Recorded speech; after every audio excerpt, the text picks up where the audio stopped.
our effort to transform this country at BernieSanders.com.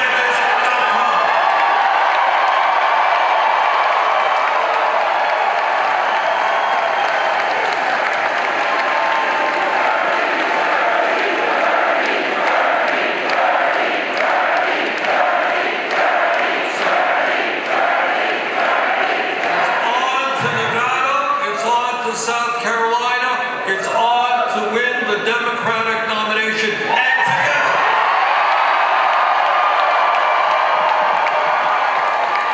together, I have no doubt that we will defeat Donald Trump.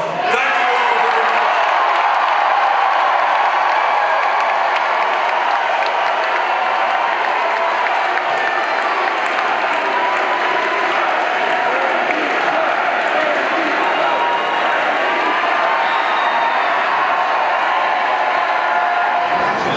Hey, it's Jordan. Bernie Sanders was just declared the winner of the New Hampshire primary.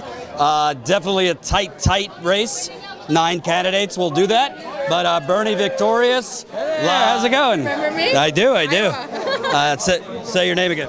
Layla Martinez. Layla. What I find interesting is if you bunch together, not to diminish their voters, but if you put together Tulsi, Yang, some of Warren, some of Tom Steyer, he probably would have won by another 5 or 6 points. So the media is making it seem like, oh, big loser because he only won by 2 points. But there's a lot of those candidates that those votes might have went to. And something that I've been hearing from other people, not necessarily in the media, is, oh, well, he did so much better in 2016, so he's actually losing support. But we also didn't have 20 people running for president in 2016. So if some of these people cared so much about what's happening in the White House, they would drop out because they know that they would see that would be the best for our democracy, to drop out and let the candidates. Less candidates run for office. Well, I don't want to be accused of being a sexist, so I'll let a vibrant woman answer. What are your thoughts on Warren? She came in 4th place, state right next to her. Massachusetts is her neighbor. Came in 3rd in Iowa. She says she's sticking in, but... I'll speak for myself. I'm a woman. I'm, a woman of color, Latina. I don't support her. I support Bernie. I'm here from, traveling around the country to support Bernie. I don't know. I don't think that she's a viable candidate. And she's splitting the vote, the progressive vote. And I think I don't know. I don't want to get into anything, and I don't know. Well, I will. I think if you claim you want the same things as Bernie, if you're coming in 4th place, basically in your backyard, I don't know what your path is, because now we have a more diverse electorate coming up in Nevada, South Carolina. She's not doing particularly well among Latinos or African Americans. So if you can't win the white folks next to you, what's your path? Exactly, and we go back to the same thing that I was talking about before, right? Like, you're dividing the progressive vote, and if you're really so concerned about what's going on, stop your campaign and endorse Bernie. Let me ask you on the issues, because the poll here, Iowa, the majority, I think it was 60% were for Medicare for all, and here you had the majority were for Medicare for all, but the media has been saying for the last year, people don't want that. People don't want Medicare for all. No, a lot of the people that I spoke to that were from here and were voting for Bernie were interested in either Medicare for all or a student loan debt forgiveness. That was like part of their concerns. There was the one woman that I spoke to that was really interested in child care, for everyone. Those are things that people are really interested in, and the media is always spinning things differently. They were talking about things that people are supporting and kind of dismissing what we really want. And what do you have to say? Because the media keeps on this narrative that Bernie has a ceiling, but he has now won in 2 states, Latinas. I believe he's tied or in some polls beating Biden among Latinos in Nevada. So they seem to be speaking like he doesn't have the support that he has. They're not hearing us. They're not hearing the people. They're trying to ignore us, and I'm not sure why, because we're speaking really loudly with our votes. Maybe because you might stop the money train for them? Probably. Seems like it. Yeah. And what are your thoughts on, you look at Biden, Pete, this was his best hope. I mean, there ain't a lot of Latinos waiting for Pete. Certainly not a lot of African Americans. Do you want all these moderates to stay in the race to kind of duke it out so that, you know, because they're kind of blocking one of them from competing against Bernie?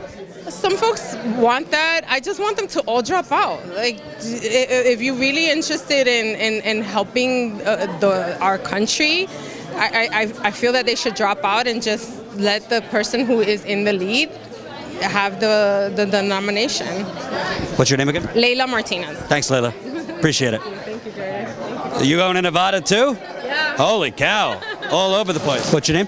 Kamali Rose. Kamali, we got a victory tonight. What are your thoughts on the fact that basically the media is making it sound like he lost, but he beat 8 other candidates, very crowded field, and frankly, there's a lot of candidates who were in it at the lower ends that their votes might go to him if they drop out. Yeah, I think that it's kind of what you expected, right? You know, I think I saw some people, you know, predicting it ahead of time. This is what they were going to do. No matter what happened, they would find a way. You know, they had one thing that came out a while back where when Pete was polling back here and they said Pete came in 4th place, but it was a strong 4th, you know? They do that every time. They're going to frame it with their corporate, you know, back narrative, and they know how they frame these things. And so I knew no matter how, even if he won by 10 points, they'd still find a way to say 2nd place. I saw a headline that, you know, 3rd place for Amy Klobuchar would be better than 1st place for Bernie Sanders. I mean, you know, they'll find a way, no matter what they do, to try to downplay and suppress his victories so that they suppress the vote and suppress the enthusiasm behind him. But it's not working. What I think is interesting is you had more young people come out in Iowa than 2008. Here, you have a higher overall turnout than 2016, and he won 40% of the Latino vote. It's not a huge demographic in New Hampshire, but 40% is 40%. Yeah. So he's getting the young people, he's getting the Latino vote in both states, and there's a higher turnout here. So his theory, that, you know, expand the electorate seems to be working. Absolutely, and it doesn't just work like they wanted to try to frame it as, you know, he's like you know, it only works in these coastal elite, you know, cities, but it's a socialist, a democratic socialist just won Iowa, you know, because we know who really won Iowa, and here we have a democratic socialist win in New Hampshire, these places where they think are, you know, more conservative areas, more rural, more conservative, and so yeah, his message, it resonates everywhere. It resonates in rural areas, it resonates in urban areas, it resonates in black community, brown community, immigrant communities, the Latino community. So his message resonates everywhere, the indigenous community. And so I think that, yeah, he won 99% of the Muslim vote in Iowa. I think that just shows that he has, and he's bringing these people out. 90% of one of those satellite caucuses where it was the trilingual caucus, he brought out 90% of those people that came out were first-time, you know, caucusers. And so there's clearly an energy, especially in marginalized communities for him. I think it's going to show up in South Carolina. It's going to show up in Nevada, and that's when they're really going to start to have to, you know, reconcile with the fact that he's a front runner and he is the likely winner of the nomination. Yeah. Speaking of South Carolina, what are we going to do, Uncle Joe? Oh, Uncle Joe, you know, he left dinner before he left the party without eating dessert. Absolutely. So he was out of town. He didn't even go to Nevada. He just went straight to South Carolina. To me, this is not just about Joe Biden. I mean, what Joe Biden represents is the last 3 or 4 decades of neoliberalism. Sure, Amy and Pete did well, but what does it say to you that the last vice president, of a very popular president still, did so poorly in 2 states in a row? Yeah, I think that it shows that the neoliberal ideology is a dying ideology. People recognize it for what it is. They see the results of it. Their lives haven't been improved in these past few decades. Under Obama or under, you know, Trump, it's the same thing. You know, we have a bunch of neoliberal policies. You know, with Trump, it's a little more further to the right, neoconservative policies. But it's much of the same. Drone bombing, a bunch of, you know, brown and black people over in these countries where we don't even know what, you know, shadow wars in Africa, and, you know, we don't even know about everything that they're doing. So yeah, I think that you know, it just goes to show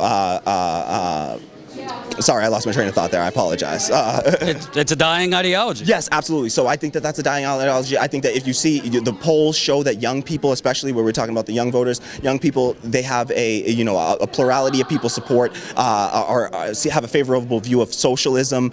So I think that it's clear that the more people learn about these, we weren't raised in this like Red Scare era where everything we're hearing is, oh, scary communists. We're not authoritarian communists. We're democratic socialists. We're looking for democracy in the workplace. We just want radical democracy, like Cornel West calls it. One person, one vote. That's what democracy is supposed to be. If something affects you directly, you should have an equal say in the outcome, in the decision-making process. And so that's all we're talking about. And so they're not ready for those. The attacks that are out are attacking that old school 20th century authoritarian socialist communism. And so they're not ready when people hear the message and they hear these things, workplace democracy. Those are things that that resonates with people all over. In our jobs every day we claim to want democracy in our political system. Unless we get it in our economic system, we're not going to get it in our political system. Whatever structures we put in place in our economic system, we see them replayed out in our political system. So you show up to your workplace, you got your authoritarian, top-down structure, a handful of board of directors at the top dictating down orders to everybody else. You show up to work one day, you might lose your job. That happened to me. I know. I lost my health insurance. I can't see, the doctors that I need to see. Can't see get the mental health care that I need. So yeah, I think that these things are it's impacting people's lives, and so you can't not see it. And so when Bernie Sanders comes out and he talks about Medicare for all, canceling student loan debt, free public college, making housing a human right, putting employees on the board of directors in their workplace. These are things that this is common sense things for people. These are things that everybody needs in their daily lives. And so you can't propagandize around that. And so they're seeing that they're struggling with it and they're not able to do it. And so these old, scare words just aren't scaring people anymore. And so they can run this attack of, oh, he's a socialist against him, but it hasn't hurt him yet enough to weaken. Look at the run that he's making now. So it's not working. Yeah. Last question. Nevada next, South Carolina next. I think this is a real litmus test for Bernie and the progressive movement. I think if he wins Nevada, Bloomberg could throw $1 billion if he wants, but if he wins Nevada, that's the first 3 states victorious. That's a lot more diverse population. What's on the line looking at Nevada?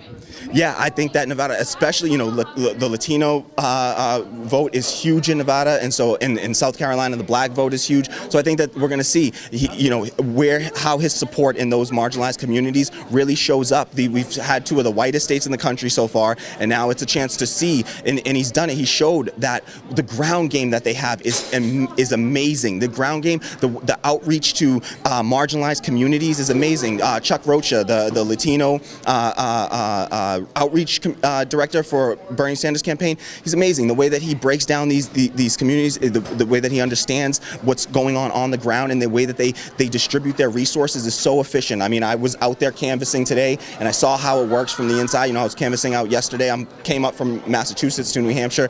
This is what they do. They have a lot of energy and people all over the country with this energy. And so I think we're going to see, I met somebody today that's planning to go down to South Carolina and canvass down there, leaving from New Hampshire soon. They're planning to go to Nevada. So I think that we're going to see that energy. We're going to get a real chance to draw that clear line in the sand. And then from there, it's Super Tuesday, and they're not going to be able to do anything about it. I just want to say one more thing. If you haven't already, make sure you go to statuscoup.com/join and you join and you subscribe. All right. Yes, they need the support and independent media. What you do is amazing. Thank you for the coverage of Flint. You're a cut above the rest, and so I think that you guys are amazing. Keep doing what you're doing. You're an amazing resource for our movement and the country at large, really honestly. And so just keep doing what you're doing. You're starting small. I know that you're coming up from all that, whatever. And so I love to see the momentum that you guys are gaining. And I'm really happy to see that, and really happy that you guys are getting out there and doing the real reporting that's needed, and not this frivolous BS. It's the on the ground, the things that are affecting people's lives. So thank you so much for your coverage in Flint. It was amazing. I didn't even pay him to say that. No, absolutely not. No. But you can. If I need a job, I'm unemployed right now. So if you guys got, internships, anything someday, keep on subscribing. Let's get, what are we at? 1,300, 1,400.